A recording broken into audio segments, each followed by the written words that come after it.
தாலுகா அலுவலகம் அருகே மதசார்பற்ற முற்போக்கு கூட்டணி கட்சி சார்பில் கண்டன ஆர்ப்பாட்டம் நடைபெற்றது. மத்திய பட்ஜெட்டில் தமிழ்நாடை புறக்கணிக்கப்பட்டுள்ளதற்கு எதிராகவும் 100 நாள் வேலையை ஒழிக்கும் சட்டம், விவசாயிகள் வயிற்றில் அடிக்கும் அமெரிக்க வர்த்தக ஒப்பந்தம் என ஒன்றிய நிதிநிலை அறிக்கையில் தமிழ்நாட்டை புறக்கணித்து தமிழ்நாட்டு மக்களை வஞ்சித்து வளர்ச்சியை தடுத்து வரும் ஒன்றிய பாஜக அரசையும் அதற்கு ஒத்து ஊதும் அடிமை அதிமுகவையும் கண்டித்து தமிழ்நாட்டின் அனைத்து மாநகரங்களிலும் தலா ஒரு இடத்திலும் மற்றும் கழக, ஒன்றிய, நகர, பேரூர் அளவில் மதசார்பற்ற முற்போக்கு கூட்டணி சார்பில் கண்டன ஆர்ப்பாட்டம் நடைபெறும் என அக்கட்சி தலைமை அறிவித்தது. அந்த வகையில் காஞ்சிபுரம் தாலுகா அலுவலகம் அருகே காஞ்சிபுரம் மாநகர செயலாளர் CKV தமிழ்ச்செல்வன் தலைமையில் காஞ்சிபுரம் தெற்கு மாவட்ட கழக செயலாளரும் உத்திரமேரூர் சட்டமன்ற உறுப்பினருமான சுந்தர் MLA சிறப்பு அழைப்பாளராக கலந்து கொண்டு மத்திய அரசுக்கு எதிராக கண்டன கோஷங்களை எழுப்பினார்.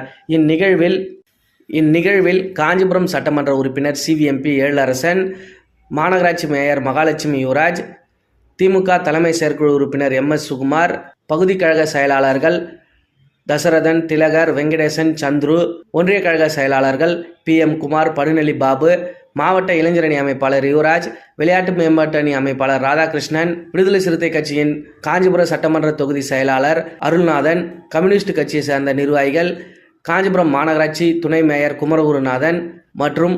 கூட்டணி கட்சியை சேர்ந்த நிர்வாகிகள் என பலரும் இந்நிகழ்வில் கலந்து கொண்டனர்.